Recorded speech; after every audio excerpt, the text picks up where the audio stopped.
नमस्ते दोस्तों। आज सुनिए, कहाँ फंस गई मैं। इन दिनों अनुजा की स्थिति कहाँ फंस गई मैं वाली थी। कहीं ऐसा भी होता है भला। वह अपने आप में कसमसा रही थी। ऊपर से बर्फ का ढेला बनी बैठी थी और भीतर उसके ज्वालामुखी दहक रहा था। क्या मेरे माता पिता तब अंधे बहरे थे? क्या वे इतने निष्ठुर हैं? अगर नहीं तो बिना परखे ऐसे लड़के से क्यों बांध दिया मुझे, जो किसी अन्य की खातिर मुझे छोड़ भागा है। जाने कहाँ, अभी तो अपनी सुहाग रात तक भी नहीं हुई है। जाने कहाँ भटक रहा होगा। फिर पता नहीं वह लौटेगा भी या नहीं। उसकी विचार श्रृंखला में इसी तरह के सैकड़ों सवाल उमड़ते घुमड़ते रहे थे और वह इन सवालों को झेल भी रही थी। झेल क्या रही थी, तड़प रही थी वह तो। लेकिन जब उसे उसके घर से भाग जाने के कारण की जानकारी हुई, झटका लगा था उसे। उसकी बाट जोहने में 15 दिन कब निकल गए, क्या बीती होगी उस पर। कोई तो पूछे उससे आकर। सोचते विचारते अक्सर उसकी आंखें सजल हो उठती। नित्य दो बूंद आंसू उसके दामन में लुढ़क भी आते और वह उन आंसू बूंदों को देखती हुई फिर से विचारों की दुनिया में चली जाती और अपने अकेलेपन पर रोती। और साथ चिड़चिड़ाहट बेचैनी से उसका हृदय तार तार हुआ जा रहा था। लगने लगा था जैसे वह अब तब में ही पागल हो जाएगी। उसके अंदर तो जैसे सांप रेंगने लगा था। लगा जैसे वह खुद को नोच ही डालेगी या फिर वह कहीं अपनी जान ही गंवा बैठेगी। वह सोचती, जानती होती कि यह ऐसा कर जाएगा तो ब्याह ही न करती इससे। तब दुनिया की कोई भी ताकत मुझे मेरे निर्णय से डिगा नहीं सकती थी। पर अब मुझे क्या करना चाहिए? क्या इसके लौट आने का इंतजार करना चाहिए या फिर पीहर लौट जाना ही ठीक रहेगा? क्या ऐसी परिस्थिति में यह घर छोड़ना ठीक रहेगा? वक्त पर कोई ना कोई उसे खाने की थाली पहुंचा जाता। बीच बीच में आकर कोई ना कोई हालचाल भी पूछ जाता। पूरा घर तनावग्रस्त था। मरघट सा सन्नाटा था उस चौबारे में। सन्नाटा भी ऐसा जो भीतर तक चीर जाए। परिवार का हर सदस्य एक दूसरे से नजरें चुराता दिखता। ऐसे में वह खुद को कैसे संभाले हुए थी, वह ही जानती थी। दुल्हन के ससुराल आने के बाद अभी तो कई रस्में थी जिन्हें उसे निभाना था। वे सारी रस्में अपने पूर्ण होने के इंतजार में मुंह बाए खड़ी भी दिखी उसे। नई नवेली दुल्हन से मिलने जुलने वालों का आए दिन तांता लग जाता है। वह जानती थी, ऐसा वह कई घरों में देख चुकी थी। पर यहाँ तो एक बारगी में सब कुछ ध्वस्त हो चला था। उसके सारे संजोए सपने एकाएक ही धराशायी हो चले थे। कभी कभार उसके भीतर आक्रोश की ज्वाला धधक उठती। तब वह बुदबुदाती, भाड़ में जाए सारी रस्में रिवाज, नहीं रहना मुझे अब यहाँ। आज ही अपना फैसला सुना देती हूँ इनको और अपने पीहर को चली जाती हूँ। सिर्फ यही नहीं, वहां पहुंचकर अपने माँ बाबूजी को भी तो खरी खोटी सुनानी है। ऐसे विचार उसके मन में उठते रहे थे और वह इस बाबत खिन्न हो उठती थी। इन दिनों उसके पास तो समय ही समय था। नित्य मंथन में व्यस्त रहती थी। और फिर क्यों न हो मंथन।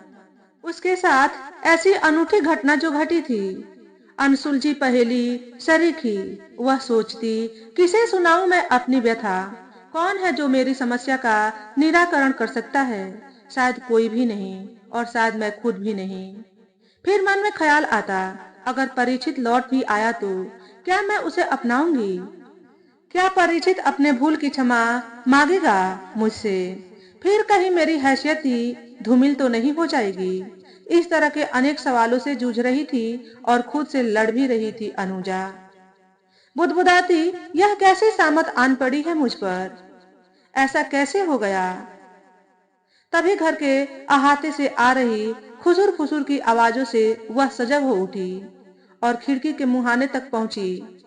देखा, परिचित सिर झुकाए लड़खड़ाते कदमों से थका मांदा सा आंगन में प्रवेश कर रहा था। उसे लौट आया देखा, सबके मुरझाए चेहरों की रंगत एकाएक बदलने लगी थी। अब उन चेहरों को देख कोई कह ही नहीं सकता था कि यहाँ कुछ घटित भी हुआ था। वही अनुजा के मन को भी सुकून पहुंचा था। उसने देखा सभी अपनी अपनी जगहों पर जड़वत हो चले थे और यह भी कि ज्यों-ज्यों उसके कदम कमरे की ओर बढ़ने लगे, सबके सब उसके पीछे हो लिए थे। पूरी जमात थी उसके पीछे। इस बीच परीक्षित ने अपने घर व घर के लोगों पर सरसरी निगाह डाली। कुछ ही पलों में सारा घर जाग उठा था और सभी बाहर आकर उसे देखने लगे थे। जो शर्म से छिपे पड़े थे, अब तक पूरा मोहल्ला भी जाग उठा था।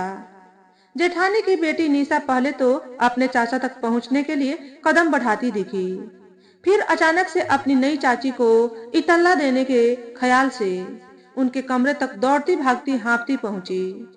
चाची को पहले से ही खिड़की के करीब खड़ी देख वह उनसे चिपट कर खड़ी हो गई। बोली कुछ भी नहीं। वही छोटा संजू दौड़कर अपने चाचा की उंगली पकड़ उनके साथ साथ चलने लगा था। परिचित थके कदमों से चलता हुआ सीढ़ियां लांघता हुआ दूसरी मंजिल के अपने कमरे में पहुंचा। एक नजर समीप खड़ी अनुजा पर डाली, पल भर को ठिठका, फिर पास पड़े सोफे पर निढाल हो बैठ गया और आंखें मूंदे पड़ा रहा। मिनटों में ही परिवार के सारे सदस्यों का उस चौखट पर जमघट लग गया। फिर तो सबने ही बारी बारी से इशारों इशारों में ही पूछा था अनुजा से, कुछ बका क्या? उसने एक नजर परिचित पर डाली। वह तो सो रहा था। वह अपना सिर हिला उन सभी को बताती रही, अभी तक तो नहीं। एक समय ऐसा भी आया जब उस प्रांगण में मेले सा समा बंध गया था। फिर तो एक एक कर मोहल्ले के लोग भी आते रहे जाते रहे थे और वह सो रहा था जमकर। शायद बेहोशी वाली नींद थी उसकी। अनुजा थक चुकी थी उन आने जाने वालों के कारण। चौखट पर बैठी उसकी सास सहारा लेकर उठती हुई बोली, उठे तो कुछ खिला पिला देना बहू। और वे अपनी पोती की उंगली पकड़ निकल ली थी। माहौल की गर्माहट अब आहिस्ता आहिस्ता शांत हो चुकी थी। रात भी हो चुकी थी। सबके लौट जाने पर अनुजा निरंतर उसे देखती रही थी। वह असमंजस में थी। असमंजस किस कारण से था उसे कहाँ पता था। परिवार के मोहल्ले के लोगों ने भी सहानुभूति जताते कहा था, बेचारे ने क्या हालत बना रखी है अपनी, जाने कहाँ कहाँ मारा मारा फिरता रहा होगा। उफ, आधी रात में वह जगा था। उसी समय ही वह नहा धो फिर से जो सोया पड़ा दूसरी सुबह जगा था। तब अनुजा सो ही कहाँ पाई थी। वह तो तब अपनी उलझनों परेशानियों को सहेजने समेटने में लगी हुई थी। वह उस रात निरंतर उसे निहारती रही थी।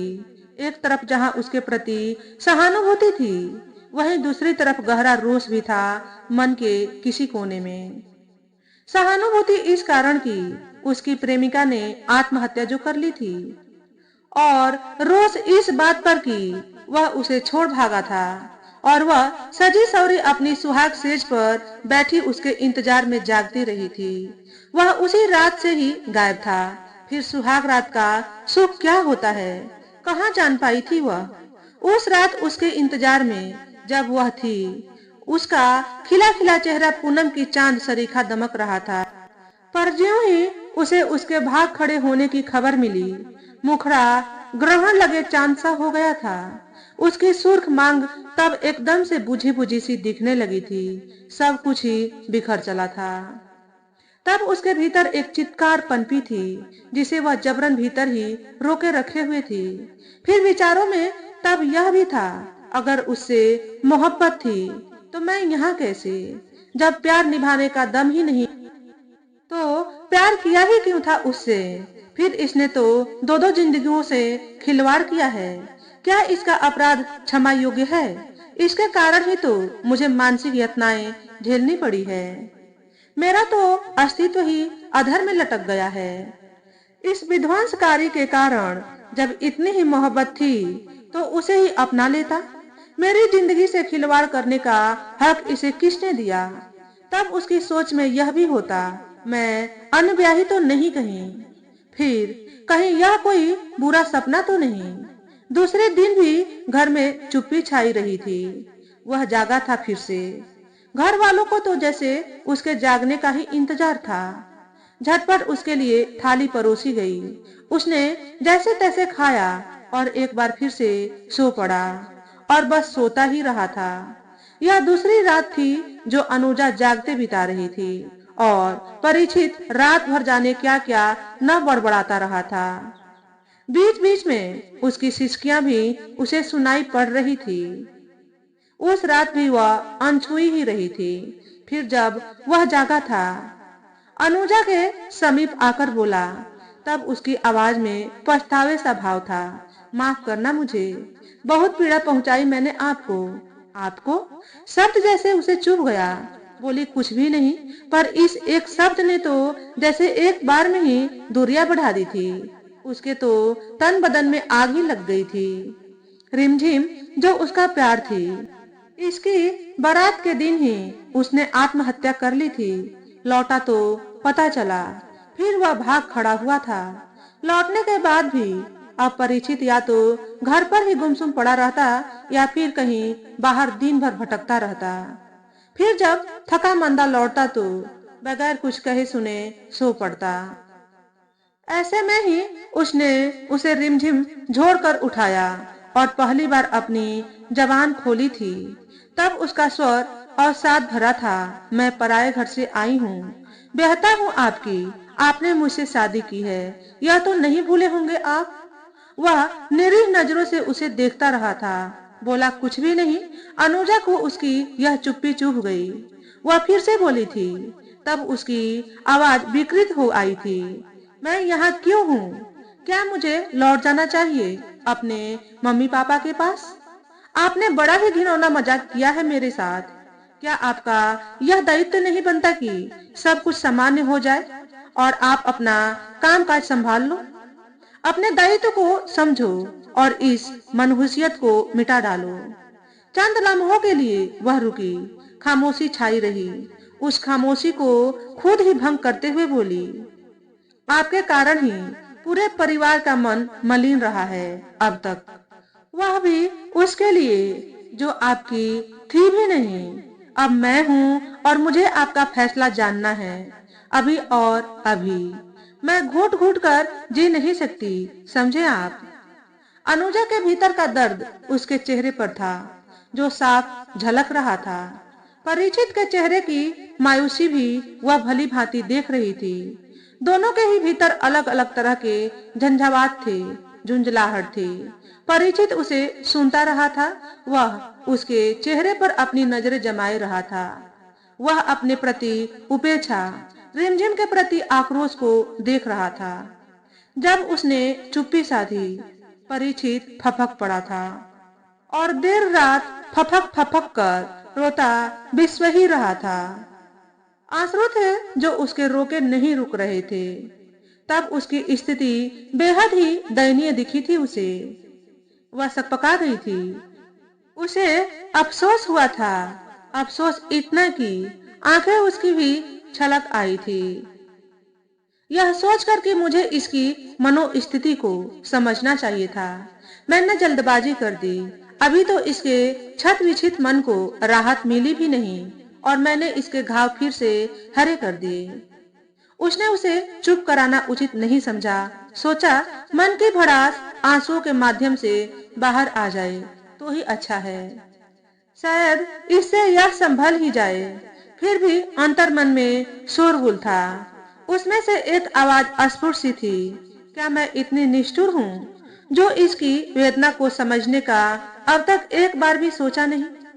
क्या स्त्री जाति का स्वभाव ही ऐसा होता है जो सिर्फ और सिर्फ अपना ख्याल रखती है, दूसरों की परवाह करना, दूसरों की पीड़ा क्या उसके आगे कोई महत्व नहीं रखती? क्या ऐसी सोच होती है हमारी? अगर ऐसा ही है तो बड़ी ही शर्मनाक बात है यह तो। उसकी तंद्रा तब भंग हुई थी जब वह बोला, शादी हो जाती अगर हमारी तो वह आपके स्थान पर होती आज। प्यार किया था उससे, निभाना भी चाहता था, पर इन बड़े बुजुर्गों के कारण ही वह चल बसी। मैं कहाँ जानता था कि वह ऐसा कर डालेगी। पर मेरा क्या, इस पचड़े में मैं दोषी कैसे? मुझे सजा क्यों मिल रही है? आप कहो तो अभी इसी क्षण अपना सामान समेटकर निकल जाऊं। देखिए, मुझे संभलने में जरा वक्त लगेगा। फिर मैंने कब कहा कि आप यह घर छोड़कर चली जाओ? तभी अनुजा फिर से बिफर पड़ी। वह हमारे वैवाहिक जीवन में जहर घोल गई है। अगर वह भली होती तो ऐसा कहर तो न ढाती। लाज, शर्म, परिवार का मान सम्मान, मर्यादा भी तो कोई चीज होती है जो उसमें नहीं थी। इतनी कड़वी जबान तो ना बोलो उसके विषय में। जो रही नहीं, उल जुलूल बकना क्या ठीक है? फिर उसने ऐसा क्या कर दिया? वह एकाएक आवेशित हो उठा था। वह एक बार फिर से सकपका गई थी। उसे उससे ऐसे व्यवहार की अपेक्षा तो नहीं थी। फिर वह अब तक यह बात समझ ही नहीं पाई थी कि गलत कौन है। क्या वह खुद, क्या उसका पति, या फिर वह नासपीटी? देखते देखते चंद दिन और बीत गए। स्थिति ज्यों की त्यों ही बनी रही थी। अब उसने उसे रोकना टोकना छोड़ दिया था और समय के भरोसे जी रही थी। परिचित अब भी सोते में जागते में रोता सिसकता दिखता। कभी उसकी नींद उचट जाने पर रात के अंधेरे में ही घर से निकल जाता। घंटों बाद थका हारा लौटता भी तो सोया पड़ा होता। भूख लगे तो खाता, अन्यथा थाली की तरफ निहारता भी नहीं। बड़ी गंभीर स्थिति से गुजर रहा था वह। और अनुजा झुंझलाती रहती थी। ऐसे में अनुजा को उसकी चिंता सताने भी लगी थी। इतने दिनों में परीक्षित ने उसे छुआ भी नहीं था, न खुद से उससे बात ही की थी उसने। उस दिन पलंग के समीप की टेबल पर रखी रिमझिम की तस्वीर फ्रेम में जड़ी रखी दिखी तो वह चकित हो उठा। उसने उस फ्रेम को उठाया, रिमझिम की उस मुस्कुराती फोटो को देर तक देखता रहा। फिर यथा स्थान रख दिया और अनुजा की तरफ देखा। तब अनुजा ने देखा, उसकी आंखें नम थी और उसके चेहरे के भाव देख अनुजा को लगा जैसे उसके मन में उसके लिए कृतज्ञता के भाव थे। अनुजा सहज भाव से बोली, मैंने अपनी हटा दी। रिमझिम दीदी अब हमारे साथ होंगी, हर पल, हर क्षण। आपको बुरा तो नहीं लगा? उसने उस वक्त कुछ न कहा। काफी समय बाद उसने उससे पूछा, तुमने खाना खाया? फिर तत्काल बोला, हम दोनों इकट्ठे खाते हैं, तुम बैठी रहो। मैं ही माँ जी से कह आता हूँ कि वे हमारी थाली परोस दें। खाना खाने के दौरान वह देर तक रिमझिम के विषय में बताता रहा। आज पहली बार ही उसने अनुजा को आप और आपने कहकर संबोधित नहीं किया था। और आज पहली बार ही वह उससे खुलकर बातें कर रहा था। आज उसकी स्थिति और दिनों की अपेक्षा सामान्य लगी थी उसे। और जब वह सोया पड़ा था, उस रात एक बार भी न सिसका, न रोया और न ही बड़बड़ाया। यह देख अनुजा ने पहली बार राहत की सांस ली। मानसिक यातना से निजात पाकर अनुजा आज गहरी नींद में थी। परिचित उठ चुका था और उसके उठने के इंतजार में पास पड़े सोफे पर बैठा दिखा। पलंग से नीचे उतरते जब अनुजा की नजर टेबल पर रखी तस्वीर पर पड़ी तो चकित हो उठी, मुस्कुरा दी। परिचित भी मुस्कुराया था उसे देख तब। अब उस फोटो फ्रेम में रिमझिम की जगह अनुजा की तस्वीर लगी थी। तुम मेरी रिमझिम हो, तुम ही मेरी पत्नी अनुजा भी। तुम्हारा हृदय बड़ा विशाल है और तुमने मेरे कारण ही महीने भर से बहुत दुख झेला है। पर अब नहीं, मैं आज ही से दुकान जा रहा हूँ। और तभी अनुजा को महसूस हुआ कि उसकी मांग का सिंदूर सुर्ख हो चला है और दमक भी उठा है। कुछ अधिक ही सुर्ख, कुछ अधिक ही दमक रहा है।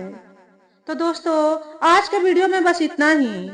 अगर हमारे द्वारा बताई गई कहानी थोड़ी सी भी अच्छी लगी हो तो वीडियो को लाइक और शेयर करें। चैनल पर पहली बार आए हो तो चैनल को सब्सक्राइब करके बेल नोटिफिकेशन को ऑल पर सेट कर लें, ताकि आपको ऐसे ही अच्छे अच्छे वीडियो देखने को मिले। हमेशा खुश रहें, हमेशा स्वस्थ रहें। वीडियो देखने के लिए आपका बहुत बहुत धन्यवाद।